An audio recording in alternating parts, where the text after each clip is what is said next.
ನಮ್ಮ ಜೀವನವು ಅನೇಕ ಭೇಟಿಗಳ ಸಂಗ್ರಹ. ಪ್ರತಿಯೊಬ್ಬ ವ್ಯಕ್ತಿಯು ನಮ್ಮ ಜೀವನದಲ್ಲಿ ಪ್ರವೇಶಿಸುವಾಗ ಅದು ಕೇವಲ ಒಂದು ಸಾಮಾನ್ಯ ಘಟನೆ ಎನ್ನಿಸಬಹುದು. ಆದರೆ ಆ ಭೇಟಿಯ ಹಿಂದೆ ಒಂದು ಆಳವಾದ ಉದ್ದೇಶ ಅಡಗಿರಬಹುದು.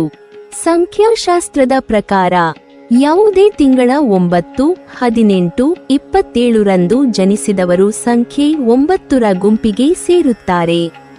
ಈ ಸಂಖ್ಯೆಯ ಮೇಲೆ ಕುಜ ಗ್ರಹದ ಅಂದರೆ ಮಂಗಳನ ಪ್ರಭಾವವಿರುತ್ತದೆ. ಮಂಗಳನು ಶಕ್ತಿ, ಧೈರ್ಯ, ಹೋರಾಟ ಮನೋಭಾವ, ನಾಯಕತ್ವ ಮತ್ತು ಸಾಧನೆಯ ಸಂಕೇತ. ಆದ್ದರಿಂದಲೇ ಈ ದಿನಾಂಕಗಳಲ್ಲಿ ಜನಿಸಿದವರು ನಮ್ಮ ಜೀವನಕ್ಕೆ ಬಂದರೆ ಅದು ಒಂದು ಬದಲಾವಣೆಯ ಸೂಚನೆ ಎಂದು ಹೇಳಲಾಗುತ್ತದೆ. ಸಂಖ್ಯೆ 9ರಲ್ಲಿ ಜನಿಸಿದವರು ಉತ್ಸಾಹಭರಿತರು. ಅವರು ಜೀವನವನ್ನು ಸವಾಲಾಗಿ ಸ್ವೀಕರಿಸುವವರು. ಗುರಿ ನಿಗದಿಪಡಿಸಿಕೊಂಡರೆ ಅದನ್ನು ಸಾಧಿಸುವವರೆಗೆ ವಿಶ್ರಾಂತಿ ಪಡೆಯುವುದಿಲ್ಲ. ಅವರ ವ್ಯಕ್ತಿತ್ವದಲ್ಲೇ ಒಂದು ಜ್ವಾಲೆಯಂತೆ ಉರಿಯುವ ಛಲ ಇರುತ್ತದೆ. ಅವರು ಸೋಲನ್ನು ಭಯಪಡುವುದಿಲ್ಲ, ಬದಲಾಗಿ ಸೋಲನ್ನೇ ಒಂದು ಪಾಠವಾಗಿ ಸ್ವೀಕರಿಸಿ ಮತ್ತಷ್ಟು ಶಕ್ತಿಯಿಂದ ಮುಂದುವರಿಯುವವರು. ಇಂತಹ ವ್ಯಕ್ತಿಗಳು ನಮ್ಮ ಜೀವನಕ್ಕೆ ಬಂದಾಗ ನಾವು ಕೂಡ ನಮ್ಮ ಗುರಿಗಳತ್ತ ಪುನಃ ಗಮನ ಹರಿಸಲು ಪ್ರೇರೇಪಿತರಾಗುತ್ತೇವೆ. ಜೀವನದ ಓಟದಲ್ಲಿ ಕೆಲವೊಮ್ಮೆ ನಾವು ನಮ್ಮ ಗುರಿಗಳನ್ನು ಮರೆತು ಬಿಡುತ್ತೇವೆ. ದಿನನಿತ್ಯದ ವ್ಯವಹಾರಗಳು, ನಿರಾಸೆಗಳು, ವಿಫಲತೆಗಳು ನಮ್ಮ ಮನಸ್ಸನ್ನು ದುರ್ಬಲಗೊಳಿಸಬಹುದು. ಸೋಮಾರಿತನ ನಮ್ಮ ಮೇಲೆ ಹೇರಳವಾಗಬಹುದು. ಅಂಥ ಸಂದರ್ಭದಲ್ಲಿ ಸಂಖ್ಯೆ 9ರಲ್ಲಿ ಜನಿಸಿದವರು ನಮ್ಮ ಬದುಕಿಗೆ ಪ್ರವೇಶಿಸುವುದು ಯಾದೃಚ್ಛಿಕವಲ್ಲ. ಅವರು ನಮ್ಮೊಳಗಿನ ನಿದ್ರಿಸಿರುವ ಶಕ್ತಿಯನ್ನು ಎಬ್ಬಿಸುವವರು. ನೀನು ಯಾಕೆ ಆರಂಭಿಸಿದ್ದೆ ಎಂಬ ಪ್ರಶ್ನೆಯನ್ನು ಕೇಳಿಸಿ ನಮ್ಮ ಗುರಿಯನ್ನು ಮತ್ತೆ ನೆನಪಿಸುವವರು.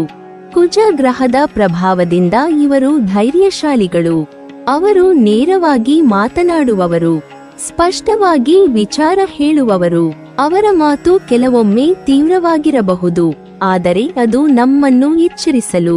ಅವರು ನಮ್ಮ ಆಲಸ್ಯವನ್ನು ಸಹಿಸುವುದಿಲ್ಲ.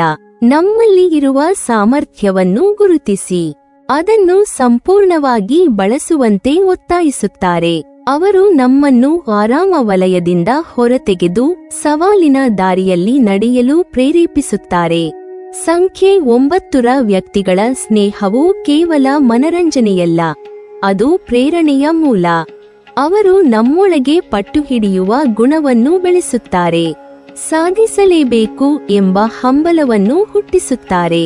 ಅವರು ನಮ್ಮ ದುರ್ಬಲ ಕ್ಷಣಗಳಲ್ಲಿ ನಮಗೆ ಶಕ್ತಿ ತುಂಬುತ್ತಾರೆ, ನಮ್ಮ ಕನಸುಗಳನ್ನು ಸಣ್ಣದಾಗಿ ಕಾಣಬಾರದೆಂದು ಹೇಳುತ್ತಾರೆ. ದೊಡ್ಡ ಗುರಿಗಳನ್ನು ಹೊಂದಲು ಧೈರ್ಯ ತುಂಬುತ್ತಾರೆ. ಅವರೊಂದಿಗೆ ಇದ್ದಾಗ ಜೀವನವು ಒಂದು ಹೋರಾಟದ ಮೈದಾನವಲ್ಲ, ಸಾಧನೆಯ ಯಾತ್ರೆಯಂತೆ ಕಾಣುತ್ತದೆ. ಜೀವನದಲ್ಲಿ ಯಾರೂ ಕಾರಣವಿಲ್ಲದೆ ನಮ್ಮನ್ನು ಭೇಟಿಯಾಗುವುದಿಲ್ಲ ಎಂಬ ಮಾತು ಇಲ್ಲಿ ಮತ್ತಷ್ಟು ಅರ್ಥಪೂರ್ಣವಾಗುತ್ತದೆ. ಕೆಲವರು ನಮಗೆ ಸಂತೋಷ ನೀಡಲು ಬರುತ್ತಾರೆ, ಅವರೊಂದಿಗೆ ಕಳೆದ ಕ್ಷಣಗಳು ನೆನಪಾಗಿ ಉಳಿಯುತ್ತವೆ. ಇನ್ನು ಕೆಲವರು ನಮಗೆ ಪಾಠ ಕಲಿಸಲು ಬರುತ್ತಾರೆ. ಅವರು ನಮ್ಮ ತಪ್ಪುಗಳನ್ನು ತೋರಿಸುತ್ತಾರೆ, ನಮ್ಮನ್ನು ತಿದ್ದಿಕೊಳ್ಳಲು ಅವಕಾಶ ಕೊಡುತ್ತಾರೆ. ಸಂಖ್ಯೆ 9ರಲ್ಲಿ ಜನಿಸಿದವರು ಬಹುಶಃ ಈ ಎರಡೂ ಪಾತ್ರಗಳನ್ನು ನಿಭಾಯಿಸುವವರು. ಸಂತೋಷವೂ ನೀಡುತ್ತಾರೆ, ಶಕ್ತಿಯುತ ಪಾಠವೂ ಕಲಿಸುತ್ತಾರೆ. ಮನುಷ್ಯರು ಕಾಲಕ್ರಮೇಣ ಬದಲಾಗಬಹುದು, ಸಂಬಂಧಗಳು ರೂಪಾಂತರಗೊಳ್ಳಬಹುದು. ಕೆಲವರು ನಮ್ಮ ಜೀವನದಲ್ಲಿ ಶಾಶ್ವತವಾಗಿ ಉಳಿಯಬಹುದು, ಕೆಲವರು ದೂರವಾಗಬಹುದು. ಆದರೆ ಅವರು ಕಲಿಸಿದ ಪಾಠಗಳು ಎಂದಿಗೂ ಅಳಿಯುವುದಿಲ್ಲ. ಅವರು ನಮ್ಮ ಜೀವನಕ್ಕೆ ಬಂದ ಉದ್ದೇಶವು ನಮ್ಮ ನೆನಪಿನಲ್ಲಿ ಸದಾ ಜೀವಂತವಾಗಿರುತ್ತದೆ. ವಿಶೇಷವಾಗಿ ಸಂಖ್ಯೆ 9ರಲ್ಲಿ ಜನಿಸಿದವರು ನಮ್ಮೊಳಗೆ ಹೊತ್ತಿಸಿದ ಸಾಧನೆಯ ಜ್ವಾಲೆ ನಮ್ಮ ಹೃದಯದಲ್ಲಿ ದೀರ್ಘಕಾಲ ಬೆಳಗುತ್ತಲೇ ಇರುತ್ತದೆ. ಹೀಗಾಗಿ 9, 18, 27ರಂದು ಜನಿಸಿದವರು ನಿಮ್ಮ ಜೀವನಕ್ಕೆ ಬಂದರೆ ಅವರನ್ನು ಮೌಲ್ಯಮಯವಾಗಿ ಕಾಪಾಡಿಕೊಳ್ಳಬೇಕು. ಅವರು ನಿಮ್ಮ ಜೀವನದಲ್ಲಿ ಬದಲಾವಣೆಯ ಹರಿಕಾರರಾಗಿರಬಹುದು. ನಿಮ್ಮ ಗುರಿಯನ್ನು ಸ್ಪಷ್ಟಗೊಳಿಸಿ ನಿಮ್ಮ ಕನಸುಗಳಿಗೆ ಹೊಸ ಉತ್ಸಾಹ ತುಂಬಿ. ನಿಮ್ಮನ್ನು ಮತ್ತಷ್ಟು ಬಲಿಷ್ಠನಾಗಿ ರೂಪಿಸಲು ಬಂದವರಾಗಿರಬಹುದು.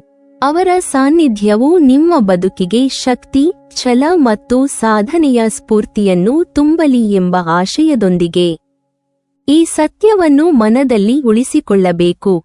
ಪ್ರತಿಯೊಬ್ಬ ವ್ಯಕ್ತಿಯೂ ನಮ್ಮ ಜೀವನದಲ್ಲಿ ಒಂದು ಉದ್ದೇಶಕ್ಕಾಗಿ ಬರುತ್ತಾನೆ. ಅವರು ಕೊಡುವ ಪಾಠವೇ ನಮ್ಮ ನಿಜವಾದ ಸಂಪತ್ತು. ನೀವಿನ್ನೂ ನಮ್ಮ ಚಾನೆಲ್ ಅನ್ನು ಸಬ್ಸ್ಕ್ರೈಬ್ ಮಾಡಿಲ್ವಾ? ಹಾಗಾದರೆ ಈ ಕೂಡಲೇ ನಮ್ಮ ಇಂದ್ರಜಾಲ ಚಾನೆಲ್ ಅನ್ನು ಸಬ್ಸ್ಕ್ರೈಬ್ ಮಾಡಿ ಮತ್ತು ಪಕ್ಕದಲ್ಲಿರುವ ಬೆಲ್ ಐಕಾನ್ ಅನ್ನು ಕ್ಲಿಕ್ ಮಾಡಿದರೆ ನಮ್ಮ ಹೊಸ ವಿಡಿಯೋಗಳನ್ನು ನೀವು ನೋಡಬಹುದು.